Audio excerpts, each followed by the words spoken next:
You don't need to buy Mom a gift next year, Daniel whispered, leaning toward his wife with a smirk. She won't be here.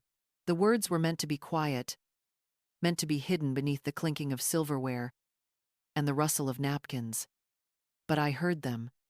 I heard every syllable, as though they were carved into the air. Vanessa laughed softly, her hand covering her wine glass, as if the crystal itself might overhear. Finally, some space in this house when she's gone, she replied. Their laughter spread like wildfire. Careless. Cruel. If you're watching this, subscribe and tell me where you're watching from. I find comfort in knowing there are people out there who understand what betrayal feels like. Now let me take you back. My name is Eleanor Hayes. I'm 70 years old, a widow, and for most of my life, I believed family was unshakable. That belief has cost me more than I ever imagined. Christmas used to be my favorite day. I'd polish the old silver candlesticks my husband bought me on our 10th anniversary. The same ones now standing in the middle of the table, glowing faintly under the chandelier. I'd simmer cinnamon cider for hours until the whole house smelled of warmth. This year, the smell was the same, but the feeling was not. My oxygen tank hissed at my side, its steady rhythm cutting through the chatter. A reminder of weakness. Or at least, that's how they saw it. I held my fork carefully, trying not to shake. My granddaughter Lily, sitting 2 chairs down, noticed anyway. She slid her small hand under the table and squeezed mine. Her touch steadied me. Her eyes said what no one else dared. You matter. But memory has its own way of crowding in when pain is fresh. I saw myself 25 years ago, standing in our tiny kitchen after Walter, my husband, had died too young. Daniel was just a boy. His knees scraped from playing outside. The bills were stacked high, the fridge nearly empty. I took in sewing, scrubbed floors, and worked late into the night just to keep him fed, just to make sure he could stay in school. I remember staring at my chipped coffee cup, promising myself that no matter how tired I was, I would not let him down. And I didn't. Every baseball glove, every field trip, every college application, I paid for it. One exhausted breath at a time. I thought that love bought loyalty. I thought sacrifice earned respect. Tonight, I learned otherwise. As Daniel lifted his glass in a mock toast and Vanessa giggled, I looked at the old photo frame on the mantel. Walter's smile frozen in time. Daniel on his shoulders as a child. A family I once believed in. A family that now circled like wolves. I lowered my fork, my heart tightening not from sickness, but from betrayal sharper than any illness. And in that moment, something inside me shifted. The laughter at my table was not the end of me. It was the beginning of them learning who I truly was. The party dragged on long after the warmth had left the room. Plates clattered, wine poured, and shallow laughter echoed through the house that I had worked my whole life to keep. I sat at the end of the table, invisible in my own home, every word they spoke sharpening the knife in my chest. Vanessa leaned closer to my son, her manicured nails tapping the stem of her glass. Once the inheritance clears, we can finally renovate the kitchen. Granite, marble, maybe even knock out that dreadful wall. She gestured carelessly toward me, as if I were part of the furniture, something to be removed to make space. Daniel chuckled. By next Christmas, all this will be sorted. We'll finally enjoy the holidays, without the oxygen tank hissing in the corner. The hiss. That steady sound that kept me alive. To them, it was just background noise they wanted to silence. I sat frozen, my breath measured, my eyes lowered to the glazed ham glistening under the light. My fork trembled above the plate. Not from weakness, but from rage I dared not show. And then came Lily. 16 years old, still soft at the edges but already sharper than the adults around her. She pushed her chair back, her voice cutting through the cruel chatter. Stop it! She can hear you. The room stilled for a heartbeat. Daniel waved his hand dismissively. She hears what she wants. But I had heard enough. I excused myself quietly, my chair scraping against the hardwood floor, and retreated to my bedroom. Behind the closed door, I pressed my palm against the wood, listening to their muffled laughter resuming as though nothing had happened. My chest tightened again, not from sickness, but from the weight of betrayal.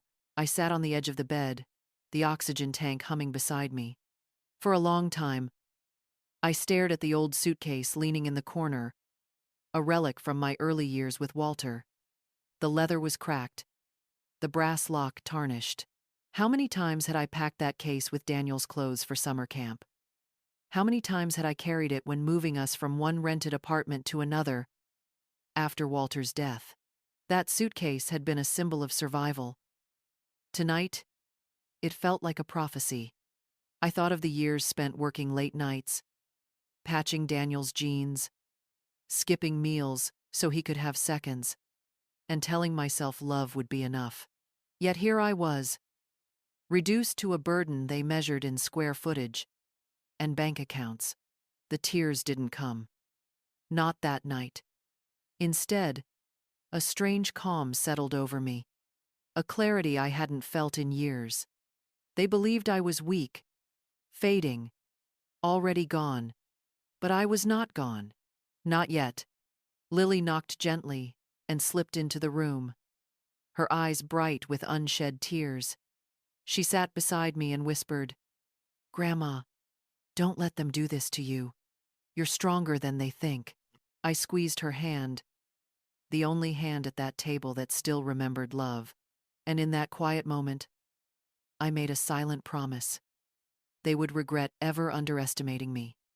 The morning after Christmas, the house was silent. The wrapping paper still littered the floor, ribbons tangled, like remnants of a battle no one cared to clean. Daniel and Vanessa had gone shopping with their holiday money, leaving Lily with me. I stood at the bathroom mirror, brushing my thin silver hair back into a bun. The oxygen hissed at my side, its rhythm steady, stubborn.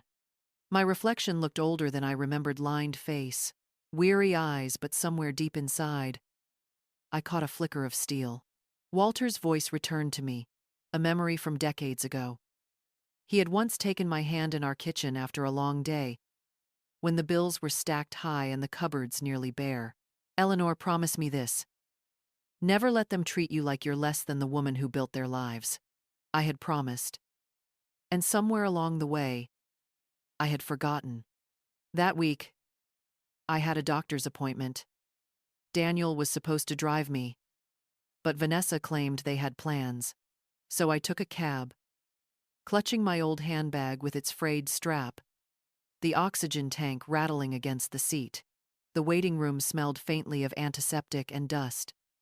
I braced myself for bad news, for the words that would prove my children right, that I didn't have long left. But Dr. Harris looked at me over his glasses, his tone surprisingly steady. "You're stable, Eleanor. Your condition isn't worsening. You're limited, yes, but if you take care of yourself, you still have years ahead. Years, not months." For a moment I couldn't breathe, not from illness, but from relief. Years. I walked out of that office with my chin higher than it had been in years. The winter air bit at my lungs, but each breath felt like defiance.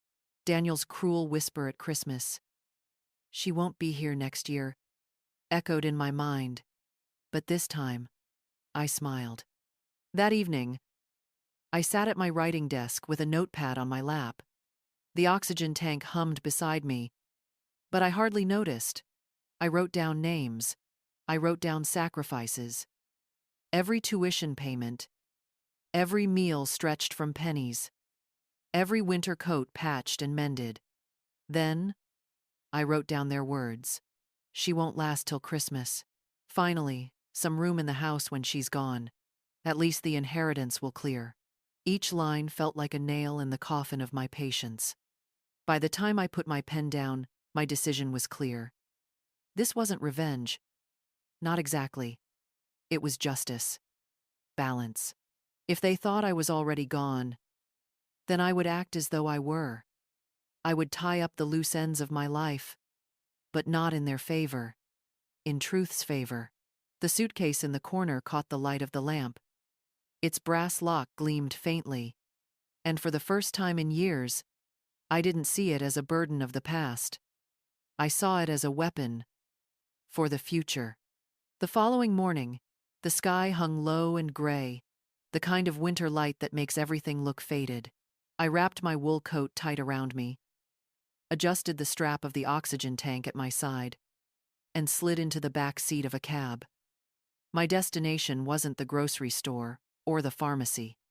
It was Mr. Collins's law office. Mr. Collins had been Walter's attorney for decades. He was there when we signed the mortgage on our first house, and later, when Walter's will was read. A steady man with hair now white as snow and glasses that forever slipped down his nose. He was one of the few people I trusted. The cab bumped along icy streets, and every jolt reminded me how fragile my body had become. But my mind was sharper than it had been in years. The office smelled of old paper and ink, grounding me in a seriousness that strengthened my resolve. A grandfather clock ticked in the corner, each swing of its pendulum reminding me of time, of how much my children thought I didn't have. Eleanor, Mr. Collins said warmly as I entered, rising from behind his desk. It's been too long. His eyes searched mine, concern flickering at the edges. What brings you here? I settled into the leather chair opposite him. My voice trembled only slightly. I need to make some changes. Urgent ones. Quiet ones. He folded his hands. To the will? More than that, I said. I reached into my handbag and pulled out a worn folder of papers I had prepared the night before. Bank statements, property deeds, account details, the house, the accounts. All of it. His brows rose. And your children? I met his gaze squarely, my voice steady now. They've already cut me out. I'm simply returning the favor with paperwork. For a long moment, the only sound was the scratching of his pen as he began to take notes. I felt my hand tighten around the handle of my oxygen tank, not from fear but from something sharper. Resolve. We'll transfer the house into a trust, Mr. Collins said finally. Ownership in Lily's name. The accounts joint ones. Especially will close today. Any access Daniel or Vanessa had will be revoked. A bitter smile curved my lips. I imagined Vanessa's face at the spa when her card was declined. Daniel's rage when his golf trip fell through. The thought didn't warm me, but it steadied me. And a portion of your savings? Mr. Collins asked. I nodded. To St. Mary's Shelter. Walter and I always meant to give back. Let this be our way. He paused, then looked me in the eye. You know this will cause an uproar. Good. I replied, my voice rough with years of smoke and sorrow. Let them choke on it. As I signed each document, a strange calm settled over me. My hand shook slightly, but my signature was firm. Each stroke of the pen felt like reclaiming the years they had stolen, the dignity they thought had died with Walter. By the time Mr. Collins slid the final papers into his locked drawer, I felt lighter than I had in decades. The hiss of my oxygen tank no longer sounded like chains. It sounded like victory. The house had grown cold by January. Drafts slipped under the doors, rattling the blinds in the dead of night. My children no longer visited unless they needed something signed, something paid for. Their laughter from Christmas still haunted the walls, echoing louder than the hum of my oxygen tank. It was then I knew. I could not stay here. Not one more season. I began packing quietly, carefully. Not the dramatic kind of packing with suitcases clattering down the stairs. No, mine was a ritual born of endurance.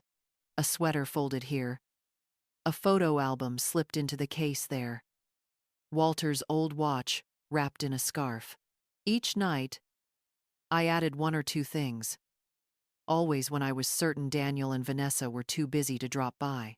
The old suitcase sat open on my bed, its brass lock gleaming faintly in the lamplight. For decades, it had been a vessel of sacrifice, carrying Daniel's clothes to summer camp, hauling groceries when I couldn't afford a car, keeping our lives together through widowhood. Now, it would carry something different. My freedom. I packed lightly. Clothes for the cold sea air.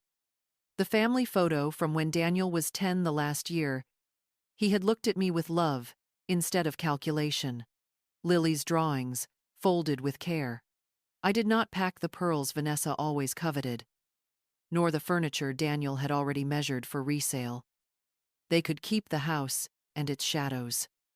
I was taking what mattered. When the week was done, I called a discreet moving service. A young man with kind eyes arrived one afternoon when the neighborhood was quiet. He didn't ask questions as he loaded my few belongings into the small truck. I handed him the address of a coastal town 2 hours away. He nodded once, and that was enough. Before leaving, I unplugged the house phone and slipped my cell into a drawer. Silence wrapped the rooms like a shroud. They would come looking, I knew. They would pound on the door, demand answers. But they would find only curtains drawn and shadows lingering. That evening, Lily came by. She had sensed something grandchildren always do. Her hair fell across her face as she whispered, "Grandma, are you sure?" I looked at her, my chest aching with love and sorrow. "I'm not sure of much, child. But I am sure of this. Staying here will kill me faster than any illness. I need peace, and they need to learn what it feels like to live without me." She hugged me then. Her youth pressed against my frailty, a strength I had once carried for her father and now passed to her. "I'll come visit no matter where you are," she promised. That night, when I finally stepped outside, the winter air bit into my lungs. The street was silent, blanketed in frost.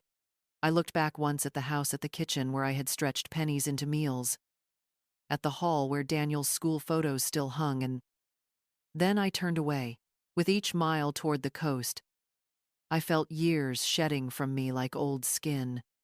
And when the sea came into view at dawn, its endless horizon shimmering, I realized I had not run away. I had returned to myself. The storm didn't begin at sea. It began in their wallets. It was Daniel who felt it first. He had planned a weekend golf trip with colleagues, smug as ever. At the counter, his debit card was declined. He tried again, irritation rising. Declined. The clerk, polite but firm, asked for another form of payment. Daniel's jaw tightened as he pulled out a credit card, also declined. Vanessa's turn came the next morning at the spa. She strutted to the reception desk, phone in one hand, purse dangling from the other. Her manicure appointment was already scheduled, but when she tried to pay for the extras massage, facial, champagne, the screen blinked red. Transaction denied. "What do you mean denied?" she snapped, voice rising. The receptionist offered a rehearsed smile. "Perhaps you should call your bank, ma'am." By the time they returned home, both furious, they stormed through the house like vultures circling an empty carcass. Daniel tried logging into the joint account, but the numbers had vanished. Zero balances stared back at him where once he had seen comfort. "This doesn't make sense," Vanessa muttered, her heels clicking against the hardwood as she paced. She must have done something." "She?" Daniel snapped. "She can barely walk from the bedroom to the kitchen. She's not capable of this." But beneath his bluster, doubt gnawed. His mother had always been more resourceful than he gave her credit for.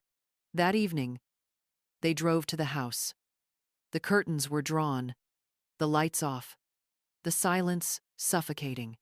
Daniel pounded on the door. "Mom! Open up!" Vanessa joined in, her voice sharp. "Eleanor, stop being ridiculous. We need to talk." No answer. Vanessa rattled the doorknob, her face twisting with frustration. "Maybe she's in the hospital. Maybe—" Daniel cut her off. "Number." She planned this. Inside the car, their phones buzzed with each other's calls and messages, spiraling into accusations. "Did you take it? Did you move the money?" Each denial only sharpened their panic. Meanwhile, Lily watched from her bedroom window across town, her heart pounding. She had promised her grandmother she would keep the secret, and she intended to. When her father called demanding answers, she simply said, "I don't know where she island." And for once, she didn't feel guilty. She felt proud. The following week, letters began arriving. Past due notices for utilities Daniel thought were already paid. Mortgage reminders redirected into Eleanor's trust. One by one, the illusions of control unraveled. In their desperation, Daniel and Vanessa turned on each other. "You always pushed her too hard," Vanessa hissed. "If you'd been kinder, she'd have left us something." Daniel's eyes burned. "Don't you dare blame me. You were the one talking about inheritance like it was a Christmas bonus." Their voices clashed, sharp and brittle, echoing in a house that suddenly felt too empty. And while they fought, Eleanor sat in her seaside cottage, a candle flickering beside her, listening to the hush of the tide. For the first time in years, she felt invisible to them, and yet, she had never been more present in their lives. 6 weeks passed with no word from me. To Daniel and Vanessa, I might as well have been buried already. Their calls went unanswered. Their voicemails grew from pleading to threatening, and still silence. When the letter arrived from Mr. Collins's office, they dressed as though attending a funeral. Daniel wore a dark suit that strained against his belly. His tie knotted too tightly. Vanessa draped herself in black silk, a string of pearls at her throat, her expression a performance of grief. They arrived at the office just after noon, Lily trailing behind them. She wore no black, only her school jacket, her face calm but unreadable. She knew the truth. The reception area smelled of leather and old paper. Vanessa whispered sharply as they waited. "Finally, we'll have clarity. The house, the accounts, it'll all be in our hands." Daniel nodded grimly, adjusting his cuffs. "It should have been ours all along." Mr. Collins ushered them into his office. The grandfather clock ticked steadily, each beat punctuating the tension. He cleared his throat, opening a thick folder. "As executor of Eleanor Hayes's estate, it is my duty to inform you of her final wishes." Daniel leaned back, a smirk tugging at his lips. "Finally." But the smirk didn't last. "To my son, Daniel Hayes, and to his wife, Vanessa Hayes." Mr. Collins read, his voice firm. "You have been removed as beneficiaries of my estate." The words fell into the room like stones. Vanessa's pearls rattled against her chest as she gasped. Daniel bolted forward, his face flushing crimson. "What? That's impossible," Mr. Collins continued, unbothered. "The property at 214 Willow Lane has been transferred into a trust, with sole ownership belonging to Lily Hayes." Lily's eyes widened, her breath catching, but she said nothing. Vanessa slammed her hand on the desk. "She can't do that. She's sick, confused, manipulated." Mr. Collins adjusted his glasses calmly. "On the contrary, Mrs. Hayes. The documents are legally binding, witnessed and notarized. There is no confusion here." "That's—" Daniel's fists clenched. "So what do we get? There must be something." "Yes," Mr. Collins replied evenly. "A portion of Eleanor's financial assets has been directed to Street Mary's shelter in memory of her late husband, Walter Hayes. Silence thickened the room. Vanessa's painted lips trembled, fury sparking in her eyes. Daniel stared at the folder as though it were a coffin lid nailed shut. "You're lying," he whispered. "She would never—" "It is all here," Mr. Collins said, tapping the signed pages. "Her wishes, her words, final, unshakable. The clock ticked on, steady and merciless. And just as Mr. Collins closed the folder, the door opened. The hiss of my oxygen tank filled the silence before my voice did. They turned one by one, their faces draining of color. Daniel's mouth fell open. Vanessa staggered back a step. Lily rose from her chair, relief flooding her face. I stood in the doorway, frail but upright, the weight of betrayal behind me, and the strength of justice at my side. "Surprised?" I asked quietly, my voice steady as the tide. The silence in the room stretched thin, like glass about to shatter. Daniel's lips trembled, before sound finally escaped. "Mom, you're alive?" I wheeled the oxygen tank forward, its hiss punctuating every step. "Alive. More alive than you ever expected." Vanessa recovered first, her voice sharp with panic. "This is absurd. You shouldn't be here. You're—" She stopped short of the word. "Dying." I raised my hand. "Say it. You've already said worse, haven't you?" My eyes swept across them. Steady. I heard every cruel word at Christmas, every laugh at the table where I sacrificed everything for you. Daniel leaned forward, desperation clawing at his face. "We didn't mean it, Mom. You're overreacting." Lily rose from her seat, her voice trembling but firm. "You did mean it. I was there. You said she wouldn't last until next Christmas." Daniel turned on her, his voice cracking. "Stay out of this, Lily." But Lily stood taller. "I won't. Not this time." Mr. Collins folded his hands, silent witness to the storm unraveling before him. I moved closer, the wheels of the tank rattling softly across the carpet. Each step felt like a statement, each breath a defiance. "You counted the days until you could bury me," I said coldly. "You mocked the machine that keeps me breathing, as if it were entertainment. And you circled like wolves, waiting for me to die so you could feast on what you thought was yours." Vanessa's mask cracked. Her voice rose shrill, dripping venom. "We are your family. We deserve that inheritance after everything we've put up with." "Family?" I cut in, my tone razor sharp. "Children don't laugh at their mother's failing lungs. Children don't measure her worth in marble countertops and vacations. Children don't erase her before she's gone." The room went still. Vanessa's painted lips quivered, but no words came. Daniel slumped back in his chair, pale, sweating. Mr. Collins spoke then, his voice deliberate. "Everything Mrs. Hayes has done is within her rights. These documents stand. There is no legal ground for challenge." Daniel's eyes darted to the folder, then to me. You can't just erase us." I met his gaze, calm, detached. "Number. You erased yourselves when you chose greed over love. I'm simply finishing what you started with ink, not words."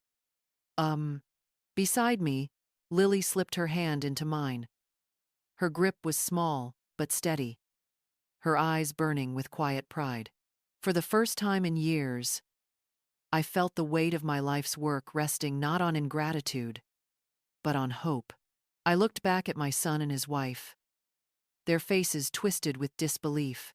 "You thought I was weak," I whispered. "But weakness is underestimating the woman who built your lives. And now, you'll live with what's left nothing." The clock ticked on, indifferent, marking the moment their imagined future crumbled into dust. Daniel's face twisted, red with rage and humiliation. He slammed his fist on the desk so hard the grandfather clock rattled. "This isn't fair," he shouted. "We're your children. You owe us." I didn't flinch. My voice came low, even, like steel under silk. "Owe you? I owe you nothing but the truth. And here it is. Children who mock their mother's breath don't deserve the roof she built over their heads." Vanessa leaned forward, her pearl necklace trembling with fury. "You've been manipulated, Eleanor. That lawyer filled your head with lies. You're sick, confused. You don't know what you're doing." I turned to Mr. Collins. "Do I seem confused to you?" He shook his head, calm as ever. Every signature was firm, every instruction clear. Eleanor knows exactly what she's doing. I let my eyes return to Vanessa. "You see? The problem isn't my mind. It's yours, rotted with greed." Then Lily's voice, sharp and steady, cut through the room. "She's stronger than you think, and I won't let you take another ounce from her." Daniel's eyes darted to his daughter, betrayal flashing like a knife. "Lily, you'd side with her over your own parents?" She lifted her chin, unshaken. "You stopped being parents when you started treating Grandma like she was already dead." The silence that followed was heavier than any storm. Daniel sank back, stunned, as if the words had carved into him more deeply than my own. I straightened as much as my frail frame allowed, the hiss of my oxygen filling the room like a drumbeat. "You counted me out. You buried me with your laughter. But I am not gone. I am standing right here, and everything you thought was yours is already beyond your reach." Vanessa's voice cracked, desperate. "We can contest this. We'll hire lawyers. We'll fight." Mr. Collins closed the folder with finality, sliding it aside. "You can try, but every document is airtight. Every account closed. You will lose." Daniel's shoulders sagged, his voice breaking. "Then what are we supposed to do?" I met his eyes, cold and unblinking. "Learn. Learn what it feels like to have nothing. Learn what it means to mock the woman who gave you everything, and then live with the silence you created." The grandfather clock chimed the hour, its deep toll filling the room like a funeral bell. Vanessa's pearls quivered against her skin. Daniel's hands trembled in his lap. The kingdom of assumptions they had built had collapsed into dust. I tightened my grip on Lily's hand.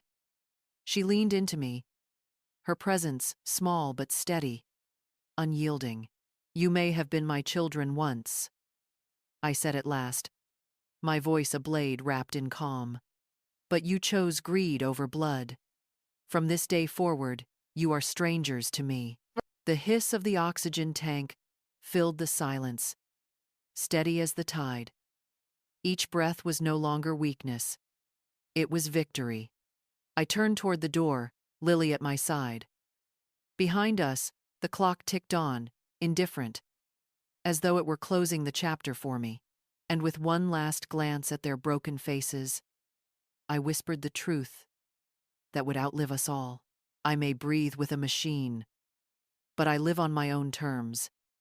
And you will spend the rest of your lives haunted by the inheritance you will never have."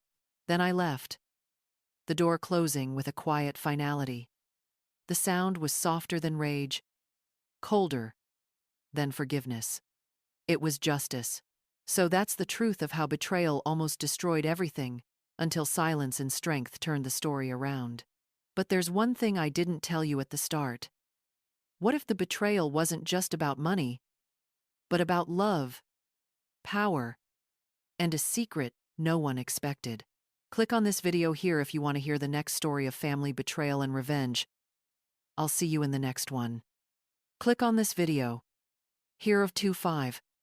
Makey 1. Chapter 5.